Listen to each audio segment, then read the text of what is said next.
Bienvenidos y bienvenidas a Enclave Mediática en este día jueves 19 de enero del año 2023. Empezamos.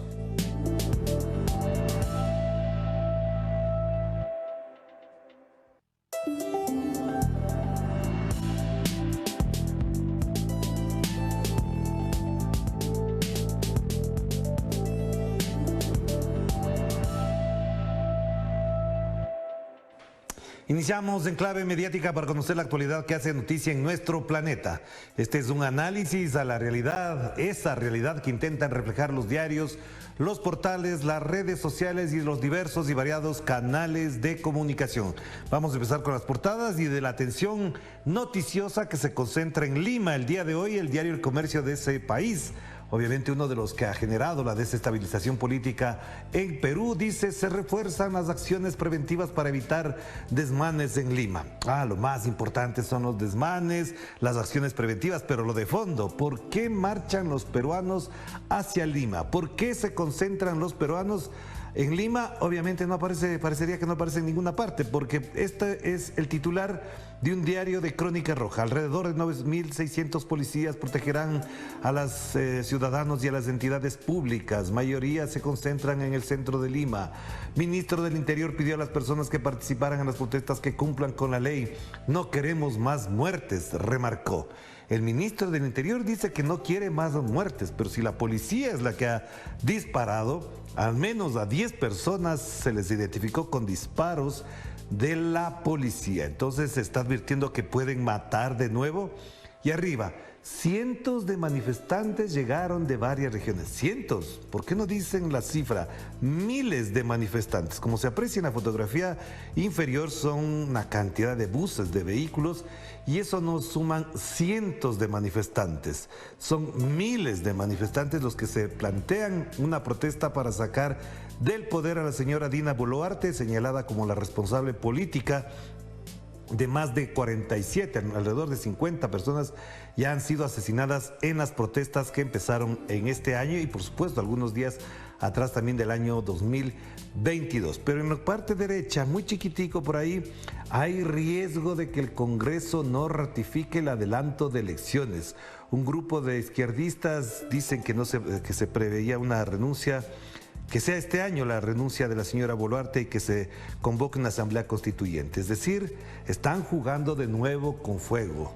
Se está pidiendo la salida de la designada presidenta y la convocatoria a una asamblea constituyente y el Congreso insiste en mantenerse en el poder hasta el año 2024. ¿Qué harían durante todo el año 2023? Si no consolidar el poder político, los negocios, los contratos, como pasa, por ejemplo, en el Ecuador. Así nomás de simple. Pasemos ahora al pueblo. Pujas internas por el control de la gobernación de Santa Cruz. El vicegobernador ya envió 3 cartas a la Asamblea Departamental.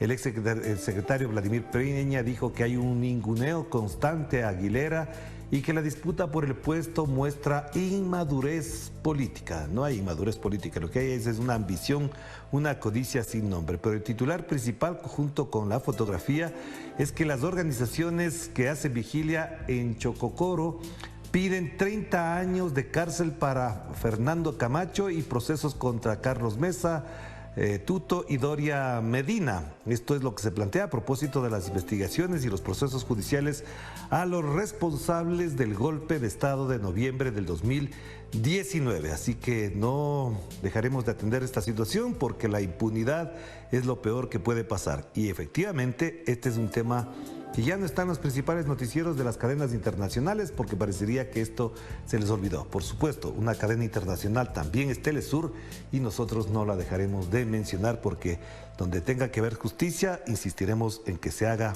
noticia. Y el diario El Universo del Ecuador, muy pegado al libreto del señor Guillermo Lasso, destaca: operativo desarmó una banda de traficantes de armas, pero del escándalo en la parte inferior apenas una mención a propósito de la comisión especial que se ha formado en la Asamblea. Y además, este operativo, más que de la policía ecuatoriana, es una tarea de la policía colombiana. 19 personas que producían y traficaban armamento y explosivos fueron detenidas la madrugada de ayer. Las acciones se coordinaron con la Policía de Colombia. Si no es por la advertencia que hizo la Policía de Colombia, las de Ecuador podrían estar tranquilamente sentadas en su puesto de trabajo esperando que lleguen los bombazos, los asaltos, los sicariatos, etc. Y ellos muy bien, gracias. En la parte inferior, para no escandalizar al país, lo que se pone de relieve es que una comisión especial con la mayoría de los representantes de la Revolución Ciudadana y del Partido Social Cristiano se indagará la denuncia de empresas públicas, pero no dice absolutamente más nada de lo que ayer también circuló no solamente en redes sociales, que ya parecería que es normal, sino en algunos noticieros y entrevistas sobre cómo operaba esta estructura criminal en el más alto nivel del gobierno, de qué manera se fraguaban los contratos y de qué manera se ganaba dinero. Y lo otro, una revelación de uno de los gerentes de una de las empresas públicas del Ecuador, decía que con lo que gana con el sueldo de gerente de una empresa pública no le alcanzaba para nada y que por lo tanto necesitaba muchísima más plata. ¿Cuánto gana un gerente de una empresa pública? Entre 5.000 y 7.000 dólares. Pero para esta gente que trabajó en la banca, en el Banco de Guayaquil, propiedad del señor Guillermo Lazo, 7.000 dólares es muy poco, muy poco. Pero bueno, ahí tienen. Y acá abajo algo importante. Los trabajadores de la estatal Petroecuador hicieron un plantón laboral el día de ayer. La protesta fue en los bajos de la estatal por mejoras laborales y para que se cumplan varias sentencias judiciales. Como se trata de una protesta laboral, gremial, de trabajadores, obviamente queda en un rincón. Pero sí, efectivamente, esto va creciendo y la situación del sector petrolero, así como el sector eléctrico y otros más, cada vez tienen problemas muy graves. Vamos, avancemos. El diario El Espectador de Colombia: el protocolo para el cese del fuego está en marcha. El gobierno y la guerrilla, que se autodenomina las FARC-EP aún en armas, tienen listo el acuerdo de cese al fuego bilateral. Se crea un mecanismo de veeduría, monitoreo y verificación que incluye representantes de la fuerza pública, de organizaciones de derechos humanos y de la sociedad civil, así como un componente internacional. Este es un avance importante. Además, se conoció que el presidente de la República de Colombia, Gustavo Petro, informó de la liberación, si la cifra me falla, me corrige por favor, de 37 ciudadanos retenidos por estas fuerzas militares o irregulares en Colombia. Esto es muy importante lo que está pasando en Colombia y hay que tenerlo presente todos los días. El protocolo para el cese del fuego está en marcha y está en negociación. Pasemos a últimas noticias. En esta jornada del día jueves 19 de enero, titula: la Unión Europea recoge los vidrios. Los mismos que desconocieron al gobierno se retrataron en la Casa Amarilla. Veamos lo que dice la nota para entender mejor. El titular, el canciller Iván Gil, informó sobre la reunión con los diplomáticos europeos, la cual se desarrolló en un clima cordial según el funcionario, y agregó que la cita fue una oportunidad para reconstruir las relaciones en el marco del respeto al derecho internacional y la autodeterminación. Y evidentemente esto se tiene que resolver. Europa no puede decidir con quién habla, con quién no habla, si desconoce o reconoce a un gobierno, porque eso no es su rol. Es como que en este momento nosotros desconociéramos a los líderes y representantes legítimos de los pueblos, aunque sean de derecha, neofascistas, pero están ahí, el pueblo los eligió y ahí tienen que aguantar las consecuencias. Pero esa es una decisión soberana de los pueblos, así que igual acá. Así que si es que se mejoran las relaciones, qué bien. Y a propósito de Europa, el diario El País destaca en su portada la gran fotografía, amplia fotografía de la conversación que habrían sostenido hace unos días atrás el presidente de Francia, Emmanuel Macron, con el escritor español Javier Cercas. La respuesta a la guerra es una Europa poderosa de verdad, ha dicho Emmanuel Macron. El sistema está en una crisis profunda, democrática, financiera y tecnológica. ¿A cuál sistema se refiere? Pues al sistema que ellos presiden, que ellos regulan, que ellos lideran y que ellos administran. Los europeos me refiero. Y también le lanzó sus pullas a Rusia. El origen de esta guerra es una crisis existencial de Rusia y su futuro. Una crisis existencial de Rusia. Más bien al contrario, yo creo que hay algunos países, empezando por Francia, Alemania, Inglaterra, que tienen una crisis existencial desde hace algunas décadas atrás y que no la han podido ni siquiera abordar de buena manera, a pesar de que tienen en sus territorios, en sus universidades, grandes filósofos, sociólogos, antropólogos que pueden darle respuesta al señor Emmanuel Macron para que piense dos veces antes de decir que Rusia tiene una crisis existencial. Bueno, y si la tiene, ¿cuál es el problema? No es ningún problema.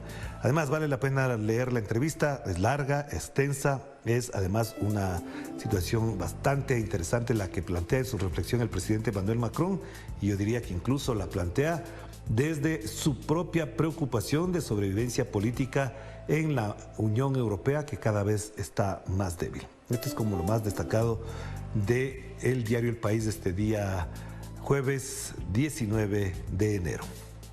Pasemos a los portales informativos, empezando por Telesur. Denuncian el asesinato de un manifestante en Puno, Perú. El hospital agregó que después ingresó Salomón Valenzuela Chúa con un diagnóstico de traumatismo torácico abierto, quien se encuentra con pronóstico reservado. Este es lo que sigue pasando en Perú, a propósito de lo que mencionábamos de la marcha, de la concentración y manifestación pública y popular del día de hoy, jueves. En el costado derecho, más información. Luis Ignacio Lula da Silva, presidente de Brasil, pide castigar a Jair Bolsonaro por la asonada golpista. Lo hizo en una intervención que recogieron la mayoría de medios de comunicación, porque efectivamente todo indicaría que detrás de todo esto estaba el señor Jair Bolsonaro, o al menos su aparato político, entre ellos algunos familiares. Más información. Cuba y Hungría ratifican voluntad de fortalecer la cooperación en un encuentro de alto nivel ocurrido en La Habana. Y República Dominicana recibirá 85,000 vacunas contra el cólera. Brasil de Fato, importante portal informativo de Brasil, destaca algunas informaciones interesantes, por supuesto, pero una que vale la pena es lo que mencionábamos. Si Bolsonaro participó, tiene que ser castigado, dice Lula, sobre actos golpistas. Y abajo, Brasil envía, lo voy a destacar para que ustedes que nos están observando lo lean también, Brasil envía diplomático a Venezuela para reabrir embajada abandonada por Jair Bolsonaro. No se olviden que además de estos días hay preparativos para la cumbre de la CELAC, y evidentemente esto también forma parte de esas actividades, acciones de reintegración latinoamericana suspendidas o menoscabadas por gobiernos como el del señor Jair Bolsonaro. Esto creo que es lo más importante. No sé si se valga la pena algo más, pero bueno. Vamos con Sputnik, que destaca ahora. Las autoridades rusas informan controlar un 75% de la provincia de Gerson en el conflicto con Ucrania. Más información, por supuesto, acá. Y miren esto. Si uno cambiara los titulares, que es un ejercicio que vale la pena, y pusiera: China estudia suministrar armas a Rusia para atacar Ucrania, sería un escándalo. Dirían que no se puede entrometer en asuntos internos China. Pero el titular real dice: Estados Unidos estudia suministrar armas a Ucrania para atacar Crimea. ¿Y esto qué significa? ¿Que Estados Unidos está involucrado en el conflicto? Por supuesto que sí.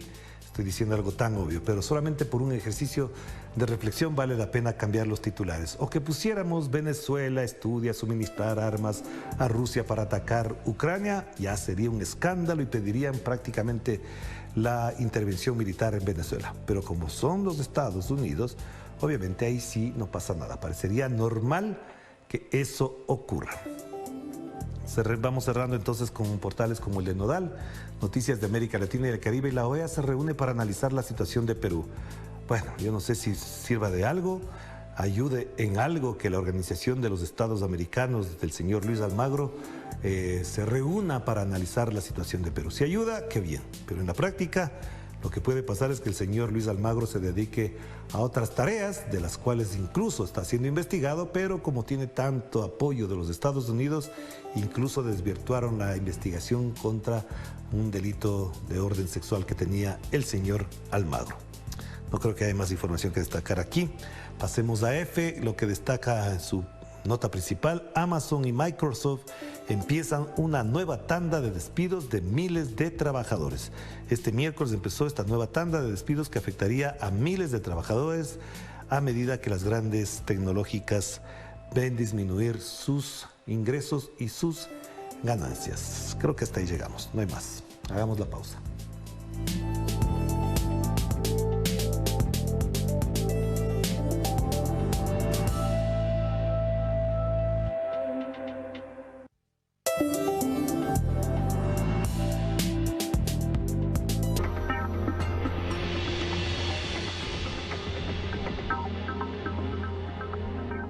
somos la multiplataforma que da voz a los pueblos del sur. Y en este 2023 seguimos en la vanguardia comunicacional. Para traerte diariamente las noticias y acontecimientos más relevantes alrededor del mundo. Nosotros, junto a ti, hacemos parte de la historia. Porque Telesur siempre da más. ¿Qué tal? Les habla Jorge Gestoso. Te invito a que me acompañes en un nuevo programa en donde estaremos hablando sobre la crisis en Perú con otro notable invitado, Jorge Paredes Terry, ex candidato vicepresidencial desde Lima, solo por Telesur. Notables con Jorge Gestoso. Hoy, solo por Telesur. Diariamente ocurren sucesos que influyen en nuestro entorno.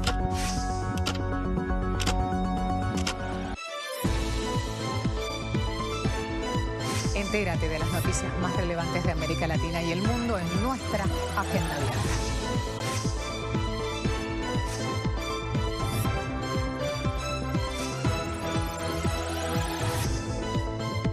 Interactúa con nosotros a través de nuestras redes sociales.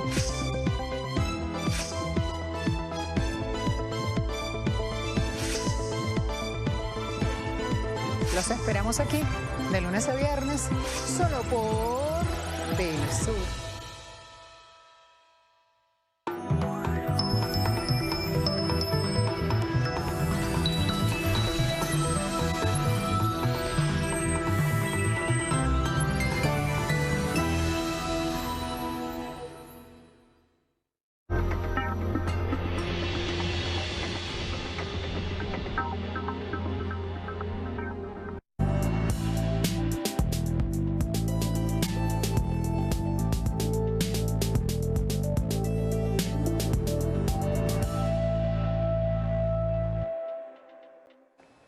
Regresamos, estamos con ustedes con Enclave Mediática, el programa de Telesur que hace un análisis del tratamiento de la prensa sobre nuestra realidad.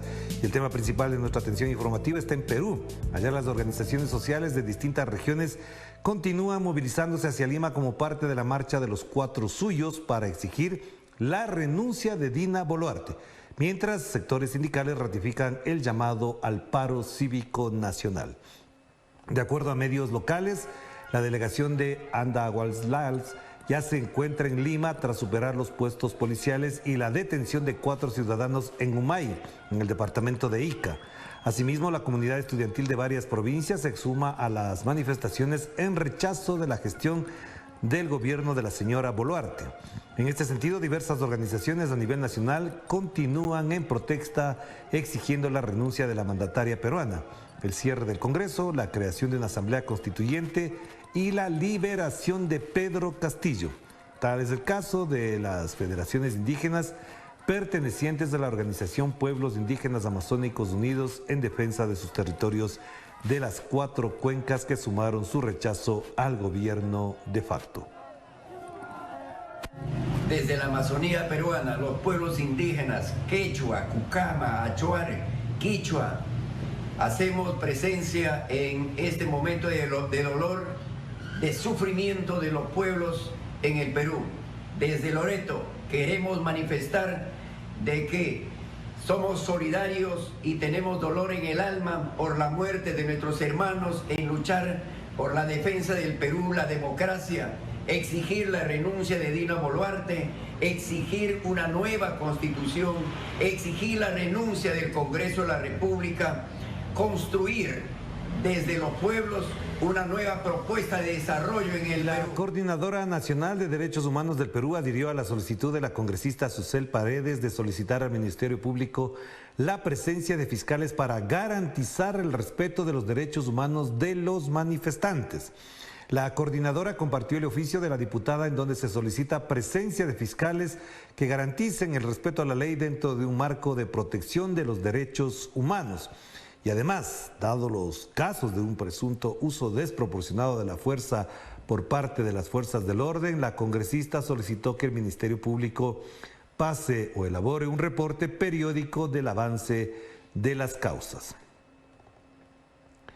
Y en Bolivia, la expresidenta de facto, Yanine Áñez, rechazó ser incluida en el juicio ordinario abierto el año 2019 por la masacre de Sencata, Ciudad del Alto, con el saldo de 11 personas asesinadas, medio centenar de heridas y centenas de personas detenidas. Veamos.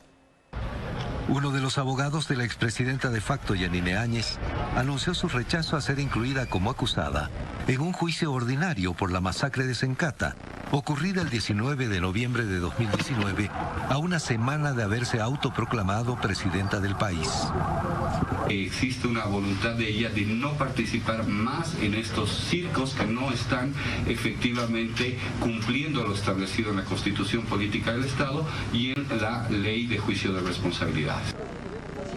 El Ministerio de Justicia, mediante la comisión de 4 fiscales de la Ciudad del Alto que investigan la masacre, en las últimas horas pidió se amplíe la investigación a Yanine Áñez por los delitos de genocidio, homicidio y lesiones graves.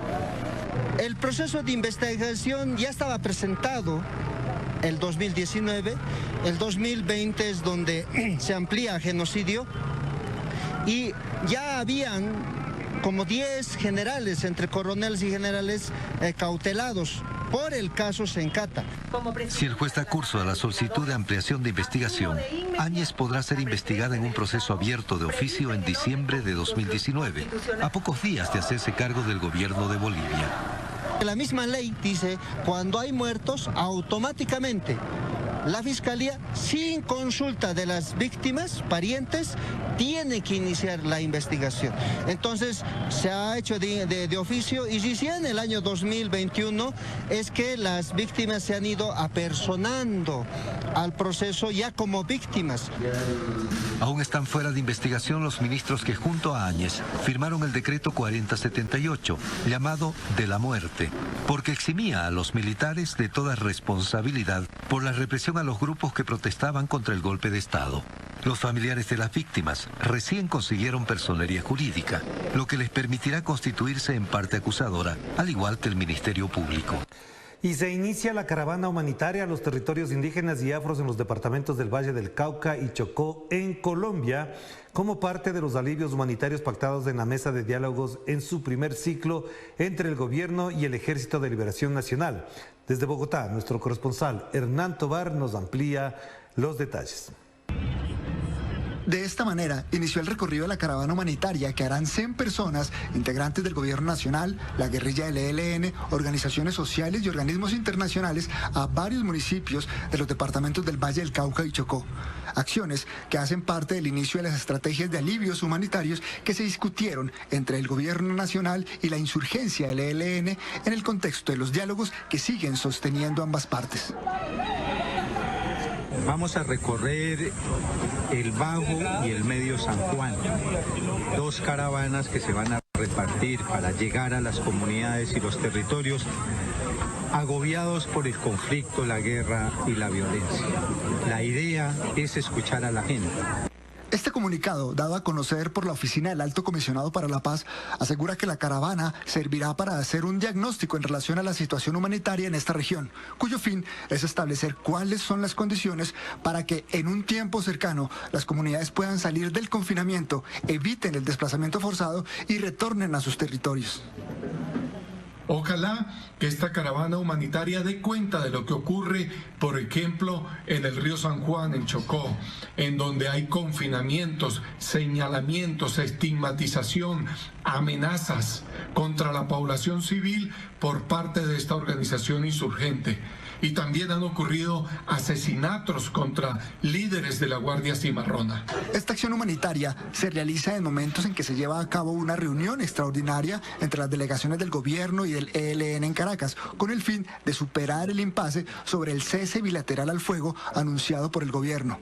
Delegados de la Comisión de Paz del Congreso colombiano llegaron a la capital venezolana con 3 objetivos claros. Esta delegación de paz. El primero, reafirmar nuestra voluntad de paz, de encontrar esa salida negociada al conflicto, afinar los mecanismos de trabajo y de comunicaciones entre ambas delegaciones, lograr avanzar en el cese bilateral al fuego como primer paso hacia el fin del conflicto.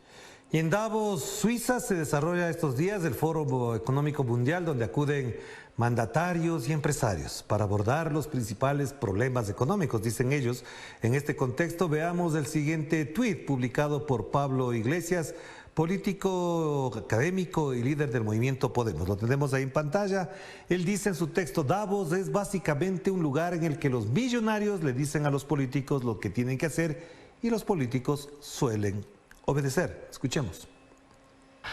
Y Davos es una muestra, pues, de que la agenda es un montón de buenas intenciones, pero que ni los estados ni los grandes poderes globales de tipo regional, de tipo corporativo, a pesar de que les encanta ponerse el pin de la agenda para quedar muy bien, están dispuestos a hacer gran cosa para que los derechos humanos, el desarrollo sostenible, la justicia social, el sentido común climático informen la política de las instituciones internacionales. Davos es básicamente un club donde se reúnen gente con muchísimo dinero y gente con algo de poder político, y los que tienen muchísimo dinero les dicen a los del poder político lo que tienen que hacer.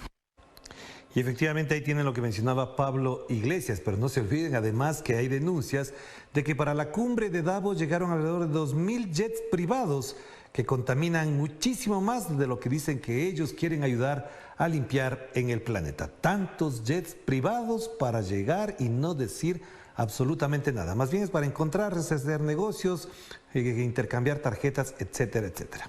Pues esa es la realidad que vivimos. Los ultramillonarios se reúnen para decidir lo que tienen que hacer los políticos. Y algunos políticos disfrazados de empresarios o empresarios disfrazados de políticos saben lo que tienen que hacer para seguir ganando muchísima plata.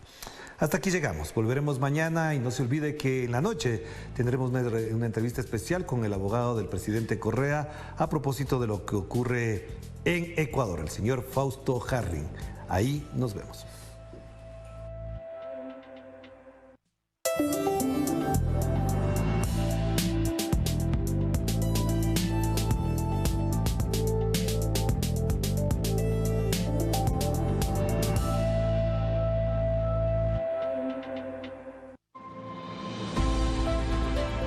Nos conecta la transformación.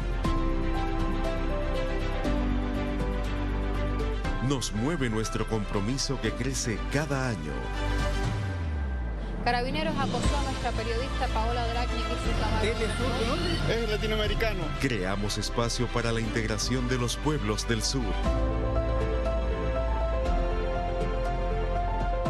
Porque Telesur siempre da más.